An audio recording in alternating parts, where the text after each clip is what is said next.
Morning, everyone. So just a quick announcement before grand rounds, and I know not everybody is in here that will be in here in a few more minutes, so please take this back to your groups. There's been a lot of concern about travel in and out of the United States, especially for anybody traveling on a non-U.S. visa. This has been discussed quite a bit at the medical school, across GME and others, and there's not a lot that the university can necessarily do, but one suggestion that was a good one is that people who are traveling to and from the United States on non-U.S. visas or passports should maybe have a letter that states you are in good standing with the University of Minnesota, with your department, that this may be helpful. It's been the personal experience of some of the faculty here who've traveled back and forth before. So if this applies to you or anybody you know in your lab, in your division, I'd be happy to put that letter together. John Andrews can help put something together for our trainees. So just, again, think about that in advance. So with that, we're going to turn this over to Gwen, who will introduce our speaker.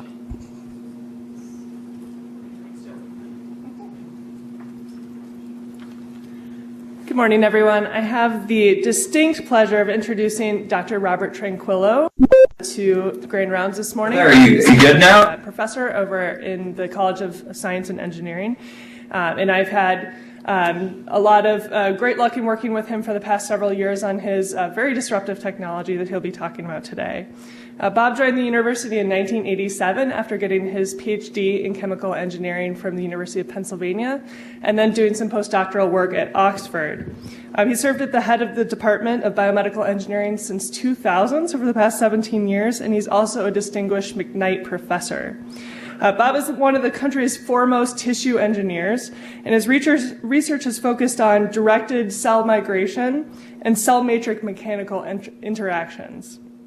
This research has led to his creation of a new, very disruptive, innovative technology, which is a new type of heart valve and conduit, and someday I think this will be used, hopefully soon, in pediatric patients. Dr. Tranquillo's work was recently highlighted by Nature Communications, as well as the Star Tribune and Care 11. So thank you, everyone, and join me in welcoming Bob Tranquillo. Thanks, Grant. Good morning. Thank you for coming. I guess I don't need that. Yeah, so it's early in the morning for me. I'm not an MD clinician type, so I also have a cold. So hopefully things will go well. Yeah, it's a real pleasure to be here. This is exciting because you're the audience that a lot of our work hopefully will apply to and you'll get excited by. So I'm going to talk about mainly this Nature Communications paper that came out in September. Kind of went around the world overnight, amazing amount of interest. And it led to a talk that I gave this fall. So here's the slide actually from the Tissue Engineering Regenerative Medicine Society. So all the authors are shown there, obviously a team effort, but it was supported by the PDIC that Gwen leads. So I want to thank her at the outset. Also, Joe, if he's still here, has been very supportive with another grant that I'll mention, leading to some work that dovetails with this. So yeah, you all actually have been very supportive of my research in ways you don't realize. So thank you. So I have no disclosures. Clinical need, you probably can answer this better than me. Clearly there's a lot of children born with congenital heart defects that require a replumbing of the heart. A couple of them are listed here. As you probably know, the current materials are rather limited in their utility. They're very effective, but they don't grow. And so, the time after which you need to replace a silicon tube, can be just a few years. And as you well know, some children need up to maybe five open heart surgeries to replace the tubes that don't grow. Oftentimes, right, the pulmonary valve is implicated. The study I'm going to tell you about focuses just really on a simple vascular graft replacement that would be useful in replumbing the heart. At the end, I'll talk about the application to a valve that can grow with the child. That's not at the same level of success yet, but I'll come to that. But still, even just for unvalved conduits, there's many, many applications on the order of thousands of children per year that could benefit if there were such a material. So we spent about 25 years now developing the method that led to this study, and it's sort of summarized here. Unlike a lot of the rest of the world in tissue engineering, we use a completely biological approach, so we use no synthetic polymers, and that's really what allows our matrix that we produce to be able to grow, because there's nothing inert in it. So we start with a solution of fibrinogen and thrombin with skin cells, dermal fibroblasts. So we essentially create a fibrin gel within a mold, such as the one shown here. Sorry, I don't use the cursor very often. There we go. So after we inject this solution with the cells in it and we turn it on its side, it's basically soft jello in the form of a tube. You can't quite see it here, but there's a solid mandrel that runs down through the center. That will form the lumen. And then we add tissue culture medium, and what we've perfected over 25 years is guiding the way the fibroblasts convert this fibrin, which initially is like soft jello, has no preferred orientation, into a tube that is stiffer and stronger than a native artery and is strongly aligned around the circumference and really has very little fibrin in it now. It's basically all cell-produced extracellular matrix. We use a bioreactor like the one shown here, where in fact what we do is we pulse culture medium down through the lumen. It comes out through the bottom and then recirculates back up through this three-way valve to a pumping system. And so it's like the 1-2 punch, right? If you want your muscles to get stronger, you do two things, right? You exercise and you drink milk. And that's what this bioreactor is doing, right? We're cyclically stretching this tube, that's the exercising. And as the culture medium flows down, every time there's a pressure pulse, some of that culture medium will flow through the matrix, the tissue. And that supplies oxygen and glucose and other nutrients to the cells in a much more effective way than diffusion. So it's a very simple but very effective bioreactor for essentially converting jello into something that, as you'll see, has even a higher burst strength than a native artery. And it's completely biological. The last step is to make this much more attractive in terms of commercialization and clinical utility is we decellularize this. So now we spent 25 years trying to grow a living tissue replacement, and now we kill it by adding detergents to remove the cells.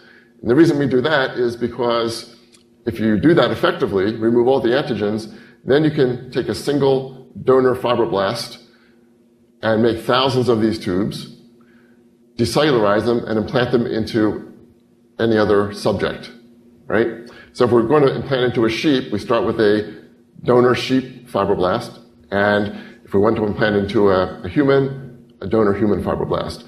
But we can make thousands of these tubes from a single isolation of fibroblasts. So in terms of commercialization, it's very attractive because obviously you can mass produce these from a single isolation. Your ultimate product is non-living. It can be stored, refrigerated in saline for, we know, at least 6 months, probably at least a year. And I think from the point of view of a clinician, right, you can just take out of the refrigerator the size that you want and implant it immediately and expect it to grow, as you'll see. All right, so I think I've talked about all these properties. Not only is it high strength, but it has physiological compliance. So a lot of materials that are strong enough to implant often are too stiff relative to the normal aortic tissue or cardiovascular tissue. So that is not a problem for us. As I mentioned, they have circumferential alignment like a native artery. So they have a mechanical anisotropy that is presumably important for function. Again, completely biological and acellular. So they're essentially allografts. And these off-the-shelf grafts, as we call them, again, have been described quite a bit in the literature. So in this study, and we had done prior studies where we implanted these tubes in a 4 millimeter diameter format into the femoral artery of adult sheep and showed very good results, i.e. they became recellularized and living.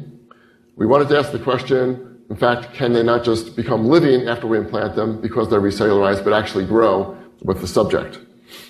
So in this PDIC-funded study called PAC, what we did through Experimental Surgical Services, Dick Bianco's facility, is to resect a piece of the pulmonary artery in young lambs. about 5 weeks old, and then do an interpositional grafting of our tube. These are about 16 millimeter diameter. I'll say more about their properties as we go along. But yeah, so a small segment of the PA, but about as big a segment as we could resect and replace. We did this in 3 lambs. Here you can see the implant site. By the way, these are silver clips that we, in retrospect, quite wisely put at the anastomoses so that we could be sure where the anastomoses were a year later, if in fact these lambs lived for a year. We implanted these into 3 lambs and crossed our fingers and hoped that they would live to be 50 weeks old, basically adult sheep. These are not the actual sheep, of course. And the question is, what happened? Well, what happened is all 3 lambs lived. So that's a good starting point, right? A little more about the grafts before we implant them. So here's basically the same end-on picture, side view. This is a trichrome stain, cross-section. So this would be the luminal surface. This would be the outer abluminal surface. Red indicates there's still a little bit of residual fibrin that we started with, but all the green is showing you cell-produced collagen from the ovine dermal fibroblasts that we used to make this over a period of about, I should mention, from the time we cast the gel to the time we decellularize it is about 7 weeks. So the cells have, basically replaced a lot of the starting fibrin with this collagenous matrix. It's not just collagen for sure. We're actually working with a collaborator at Denver using proteomics methods to try and figure out exactly what all is in here. But there's certainly things like type 4 collagen, laminin. We do a lot of immunohistochemical staining, but we want to do a full proteomic analysis to see, for example, what are all the growth factors in here that probably lead to the great results that we're getting. So as I mentioned, they have alignment. You can see that's reflected in this mechanical anisotropy. So this is the, either the strength or the stiffness in terms of the modulus. So the solid bar is the circumferential direction. The hashed bar is the axial direction of the tube. So it's stronger in the circumferential relative to the axial direction because it's aligned circumferentially. And you also therefore get an anisotropic stiffness or modulus. In terms of collagen, you can see there's plenty of it. That's a big proportion of the total protein, but there's a difference there. And again, there's many other proteins present besides collagen. All right, so here's an example of some of the echo results. This is 8 weeks after implantation. This is the native aorta. So here, indicated by the red arrows, are the anastomoses. So the pulmonary valve is sitting over here somewhere, and here's the right ventricular outflow tract. And as you can see, after 8 weeks, it's pretty much still a straight tube, but it was intact. No indication of massive thickening, which was a good sign. Here are the results for all 3 lambs. First of all, the weight. You can see over the 50-week period, there was normal weight gain, right, almost a factor of 5. The graft diameter increased, so did the length. That's not being shown here, but in all 3 cases, the graft appeared to get wider. And if we compute or calculate a volume of the graft over time based on length and diameter from these ultrasound images, again, it increased in all 3 cases, by over a factor of 3. So that was all good sign. Another thing that we found was that the pressure gradient was minimal. So our result is the red line here. So just a few millimeters of mercury pressure drop across our conduit at all time points. But you can see these other synthetic materials that were tested actually by Dick Bianco's group. They all exhibit a progressive increase in pressure drop because, right, the tube itself isn't growing, the inlet and outlet tracts are, and so you get a large pressure drop as time goes on, and the tube becomes undersized. So more interesting at 50 weeks, okay, here's sort of the same view. Here again are the anastomoses, but notice sort of a curvature or a bending that's occurred in our graft. That would be typical of the pulmonary artery. Now, exactly why that happened, it could be just the passive mechanical forces of the tissue around our tube. It could also reflect active remodeling of cells, if in fact cells had repopulated our matrix. but certainly an interesting result. So that's a summary of the echo data. Here's some of the explant data. So these are 2-scale photographs. So again, here are the silver clips. Now they turn sort of this black color, but it's a good thing we put them in, because if they weren't there, you might have a hard time saying where is our graft inlet and outlet along this outflow tract. So notice the diameter of our graft is about the same, matches very well the outlet and the inlet. It looks like a sort of integrated piece of tissue.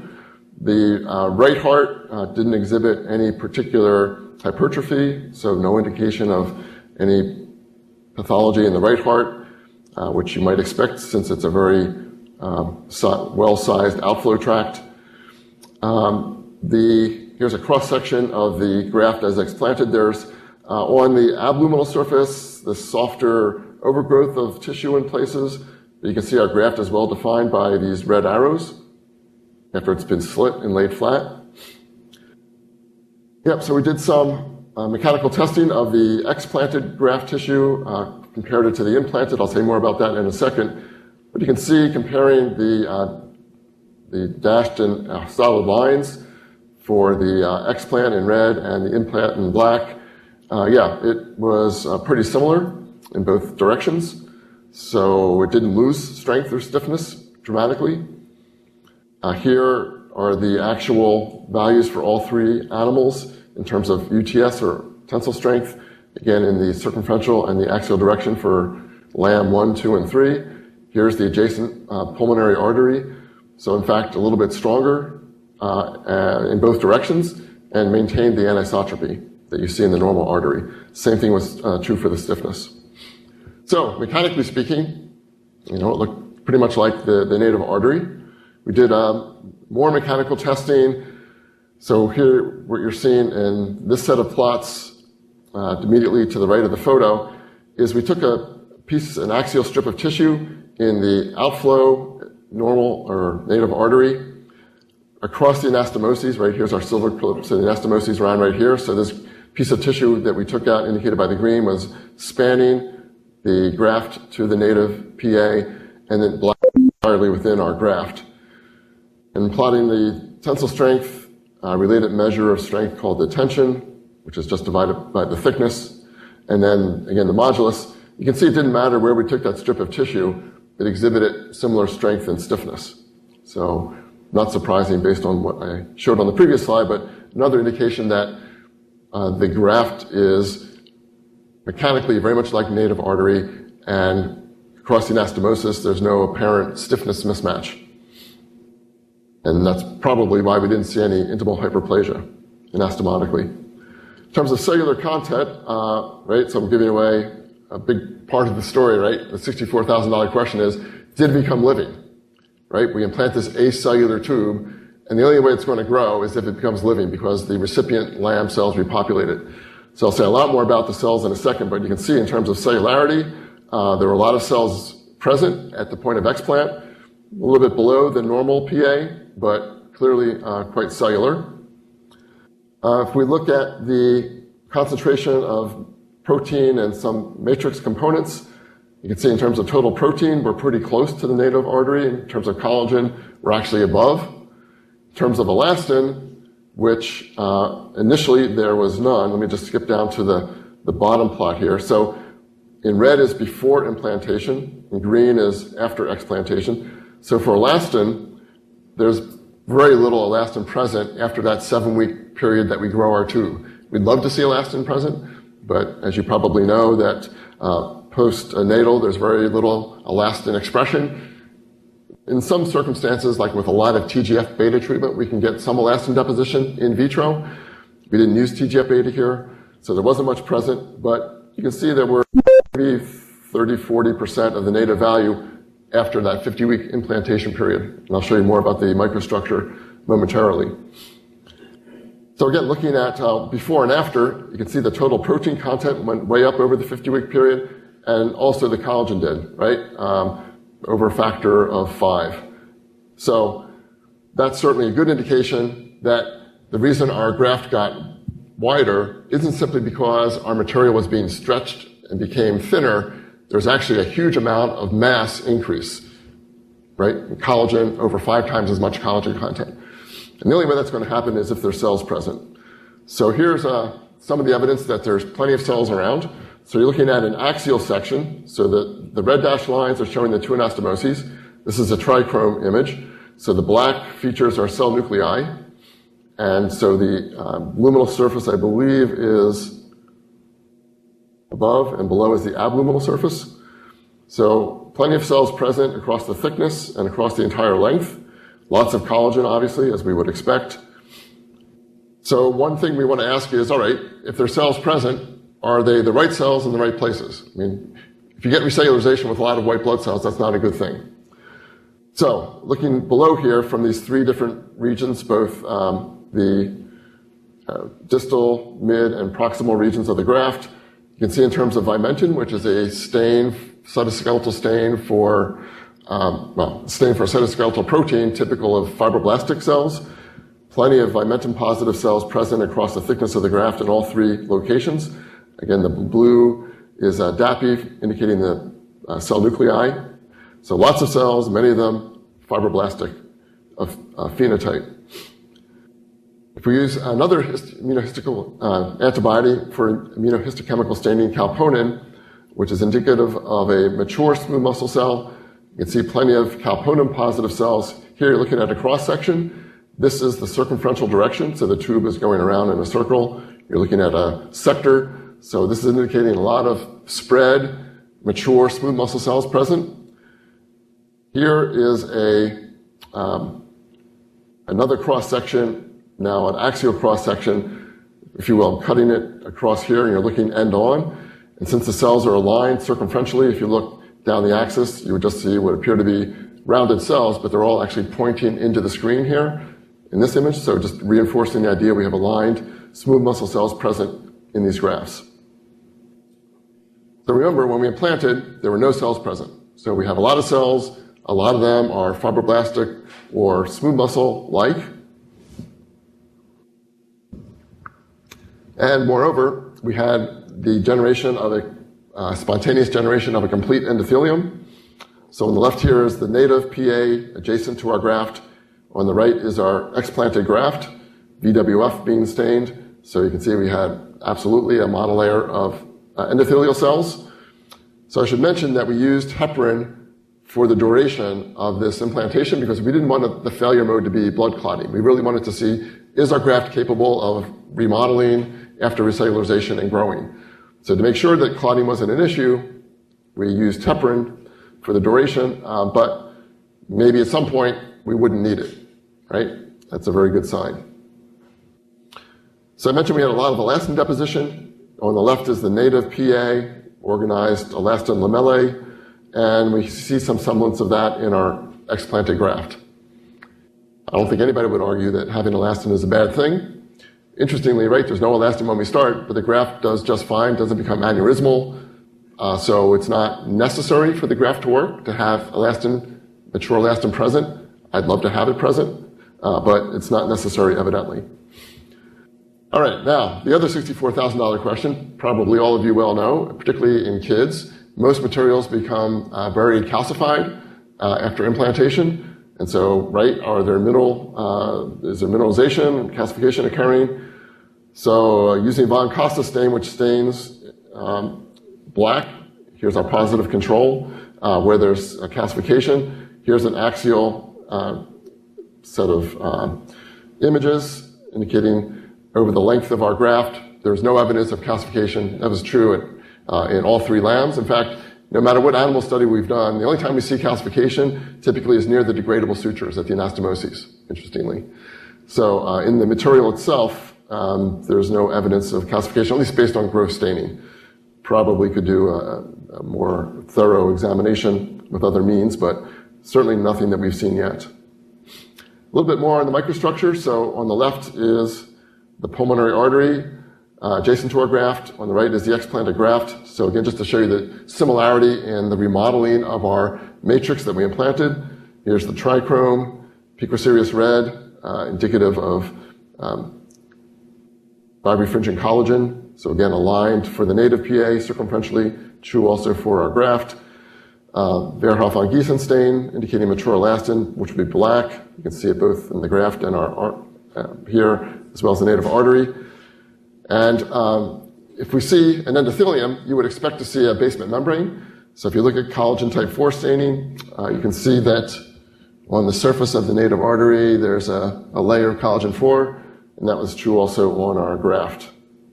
Interestingly, also in the matrix itself, and the native matrix, there's also some collagen 4 staining, but clearly where the endothelial cells are, it stains very intensely. All right, last slide on immunohistochemistry. I've talked about a number of these stains, but I didn't talk about smoothulin. So I think this is like the most accepted indicator of a mature smooth muscle cell, even more so than calponin. And so in the native PA, of course, you see smoothulin staining, and we also saw it in our explanted graft. So I think it's hard to argue that there weren't mature smooth muscle cells that had somehow repopulated our graft, either by migration inward or a differentiation from some progenitor cell. The other thing to point out is the Cd45 staining. So I mentioned, right, you don't want to have a lot of cells present because you have an ongoing immune response. So there, of course, was none in the pulmonary artery. Adjacent, let's see, let me make sure now. I think this is the adjacent pulmonary artery, or this could be a PA from a separate sheep, which would be actually more interesting or more useful. But in any case, in our graft, there's no CD45 staining, or at least very little. So you might expect to see some surveillance cells, and there's probably a little bit of CD45 staining in there for neutrophils, et cetera, but I mean, nothing indicative of an immune response. So that means we did a good job of decellularizing our graft, because remember, we started with a donor cell. And if we didn't do a good job, you might expect to see a large immune response. The matrix itself does not seem to be immunogenic, and that's key, right? So that means, in fact, this strategy could, in fact, work quite well as an allograft. All right, so I only have a few more slides after this, but to summarize this study, we're quite excited because I think this is the first demonstration that a material can grow in a large animal model, at least. In fact, on any animal model, really. And that's because we get the right cells in the right places without calcification. So that's why it got a lot of attention, like 5,000 page views in a couple months online with Nature Communications, and hopefully it's of interest to you. So I would show a couple of slides here about some unpublished work, if this wasn't being recorded and being broadcast for the whole world to see, perhaps. But I will answer the question just with this rather vague slide here. Will it work in a human? So we've tried to answer that question. What we did is we made our tubes from a donor human fibroblast, decellularized them, and implanted them into baboons as an AV graft. So it actually worked as an AV graft in the sense that it became living again. We could access it multiple times over a 6-month period. But the main thing is, and I can't show you all the results, is that it became recellularized in a similar fashion and didn't calcify. So from my view, I'm pretty optimistic it's going to work the same way in a growing child as it did in a growing lamb, but other people will have to be the judge of that eventually. Let me end with 5 or 6 slides here on our work in trying to make a valve that can grow, because, of course, many congenital heart defects in the right ventricular outflow tract require replacing not just the PA, but also the pulmonary valve. So we've been working on this for some time. We haven't succeeded, but I'll show you where we are and indicate where we're going. So here was our innovation in terms of how to create a growing valve. So we take 2 of our tissue tubes, we put one inside the other, and then we use a sewing line of degradable suture that has 3 vertical regions. One of them is shown here.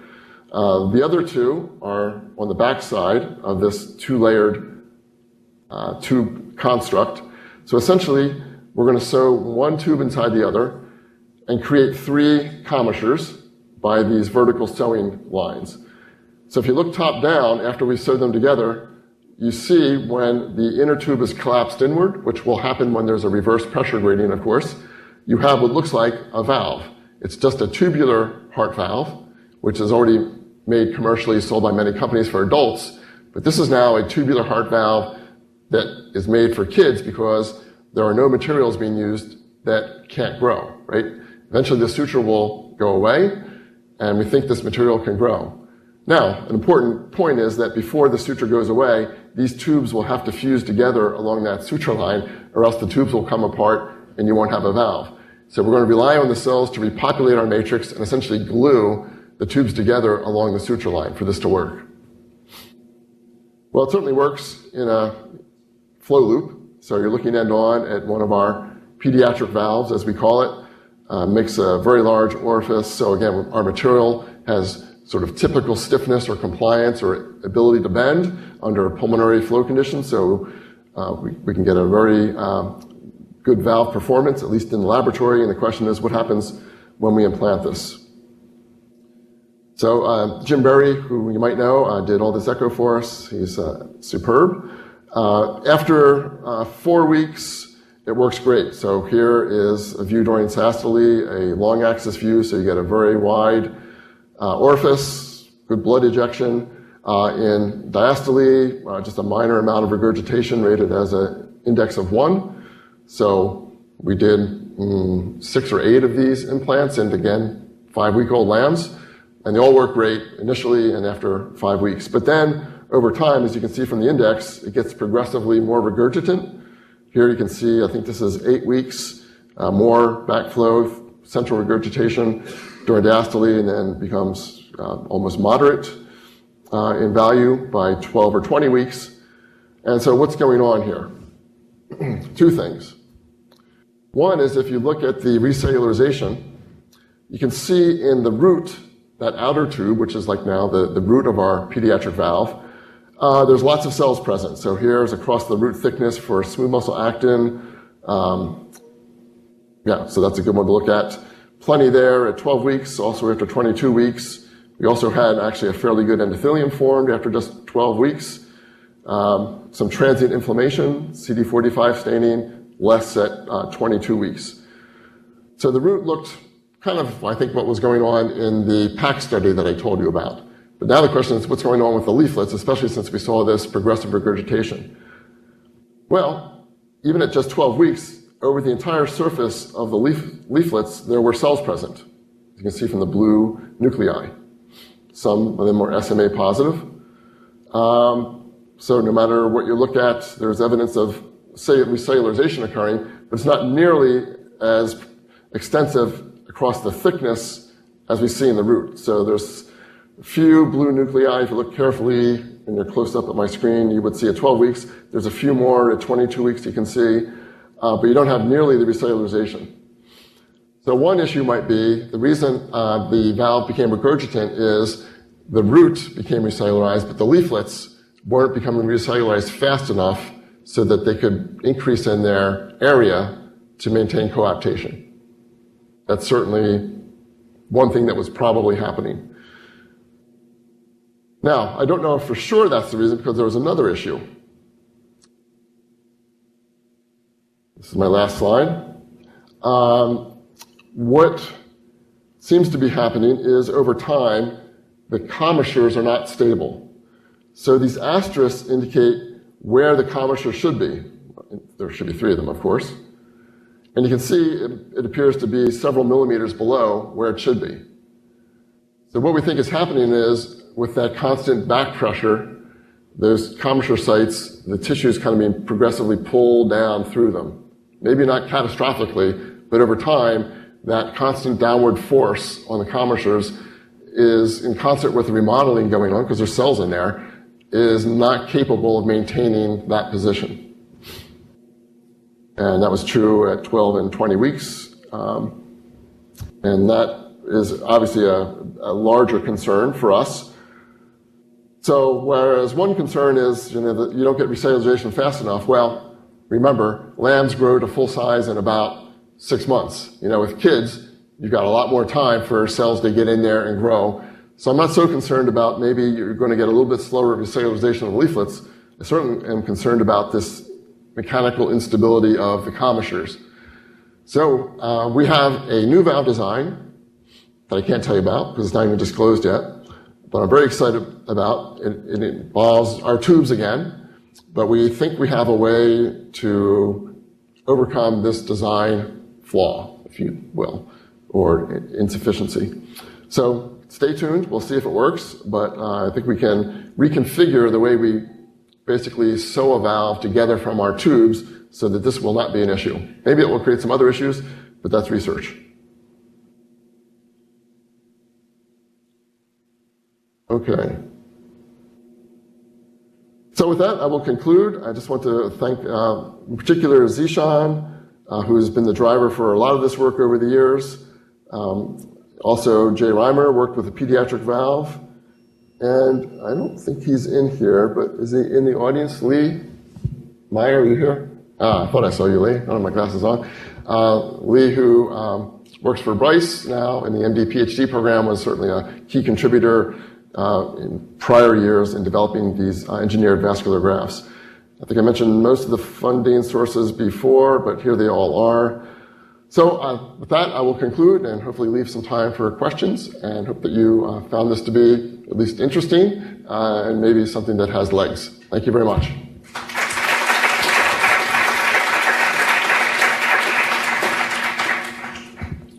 Thank you for the nice talk.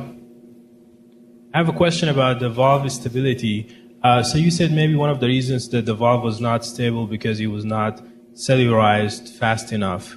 Have you thought about just like implanting the valve somewhere else without mechanical burden until it grows basically and become more stable? In the peritoneum?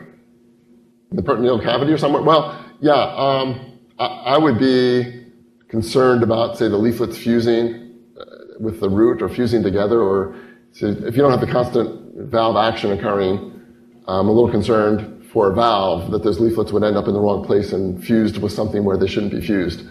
So that's an interesting idea. I guess what I would do if I was going to do something a little more fancy is, although it becomes not so attractive maybe clinically, is to use autologous adipose-derived stem cells or something in pre-seed cells so that you can ensure you have cells where you want them at time zero when it's implanted.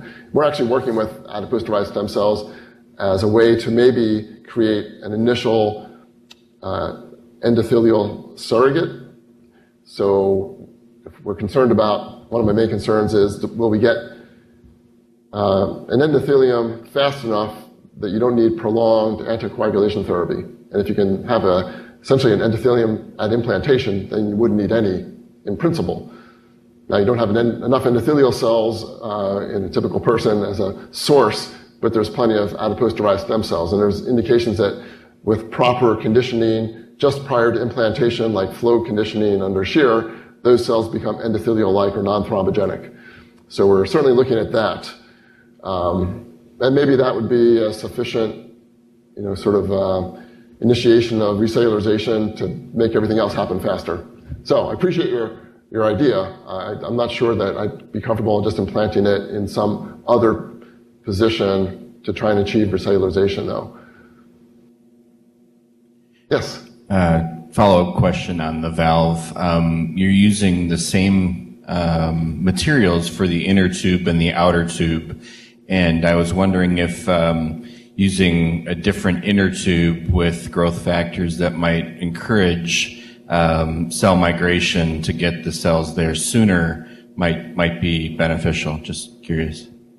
Yeah, so that's a great idea. I will say that we will typically use tubes of different thickness for the inner and the outer tube to achieve the correct mechanical properties.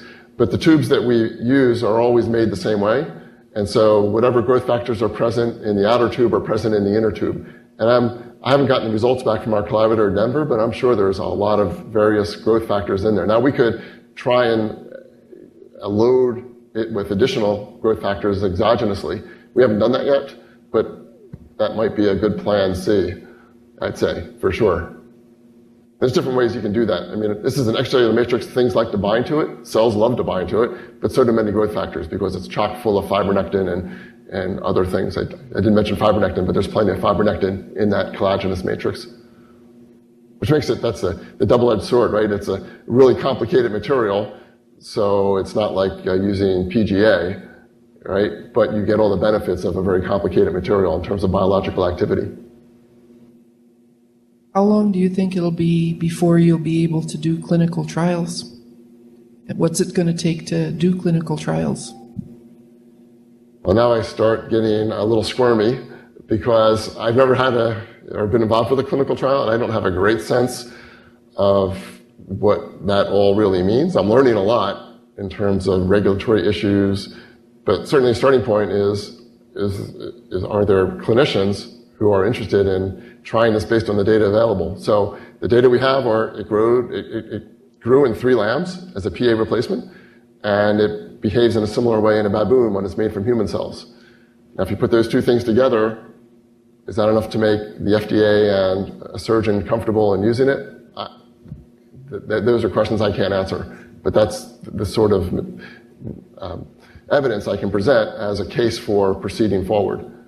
So we'll find out, I think, over the next 6 months, because we're talking to surgeons and the FDA about this. So I would like to think within a year we could be contemplating a clinical trial. But they may come back, and they, being the FDA, may come back, or all the surgeons may come back and say, until you do something in adults and get some evidence of safety and efficacy in an adult indication, we're going to wait. I don't have a great feel for that. Yes, Bryce? To return to the recellularization, do you envision this as happening as migration from the anastomotic sites, or do you think they're circulating progenitors that are sitting down on the graft and recellularizing it? Yeah, that's another $64,000 question. When we implant our adult valve, which I didn't talk about at all, it's another type of tubular valve, there appears to be cells migrating from the base of the leaflet towards the free edge. No doubt about it. That was over a 6-month period. Even at 6 months, they weren't all the way up to the free edge. So the entire leaflet area was not covered with cells. But yet at 12 weeks in these lambs, we see leaflets over the entire surface. It suggests there's some blood-borne deposition of cells occurring in the lamb that we didn't see in the adult, or in the adult, they're being deposited but can't withstand the shear and so are sheared off. So I don't know, but it appears to be recellularization is occurring differently in the lamb versus the adult sheep.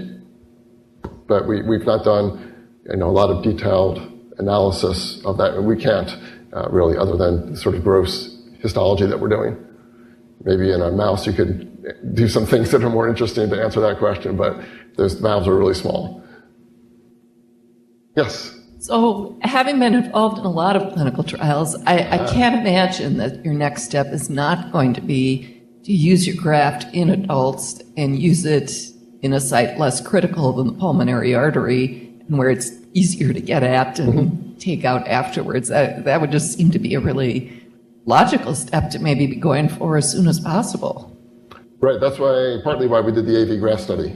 We saw that. In fact, we know that at the FDA that is the pathway for any tissue-engineered vascular graft, certainly in adults, for people that are shooting for a bypass graft, which is the holy grail in vascular tissue engineering.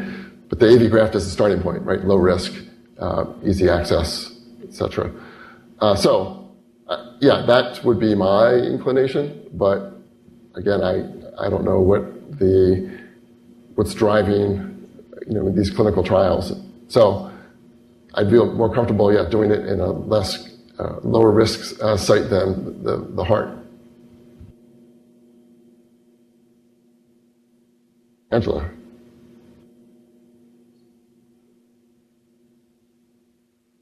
Great talk, as usual. You didn't talk about the dialysis application of your vascular graft. Yeah, well, as I mentioned, it's unpublished stuff, and this is being recorded and publicly available, so I'm a little hesitant to put it on the slides. But yeah, as I said, it becomes recellularized in a similar way. The patency rate was not 100%, but it was not bad. So, I'm encouraged by it. I have a question.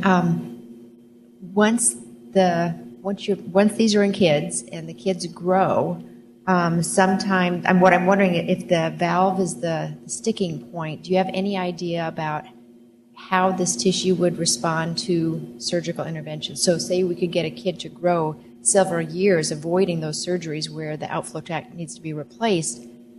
Could you wait long enough until the surgeon could put in a valve that would last quite a while, so avoiding surgeries? So how does this tissue respond to surgical intervention? I hope well, but we've not done anything like that I can think of where we've done a revision of an existing implant. So, I mean, mechanically it seems as robust as native arteries. I would imagine it would tolerate a transcatheter procedure or even another surgical procedure, but we've not done that yet that I can think of. Yeah. And right, it may well be that even if we can't make a valve that grows, just having a tube that grows may be a good bridge to putting in a valve that can't grow, right? So they get to be big enough. Yeah. So, right, I view that as a good last resort, as a metric of success. Is just a tube will be, I think, an advance. Have you compared different decellularization procedures? Because some of them don't leach off as much of the elastin as others. I should let Lee answer that question. You want to answer that, Lee? We did. To make a long story short, and put Lee on the spot, we settled on this. It's a sequential. What we're using is a sequential treatment with SDS, Triton X, and DNAs, and that was adapted from Doris Taylor's method for whole heart decellularization. Lee did a little bit of comparison with some other methods, like the one used by Laura Nicholson and her company Humacyte. We found this procedure to be very effective, and also clearly wasn't removing all of the matricellular protein. So there was still laminin present. I think maybe type 4 was partially removed, or I have that maybe backwards. But so some things are being removed, and I think that's going to happen no matter what decellularization method you use. You're an expert as well. So you could spend a whole career, or at least a lot of time, comparing them. I think we were lucky that we chose one that seems to be effective, but yet not too aggressive in removing other constituents that might be bioactive. So what do you use? Okay.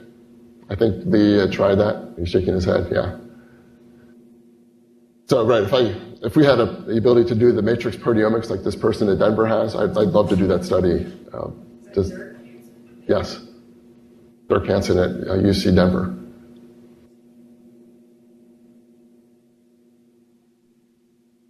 Okay, one more?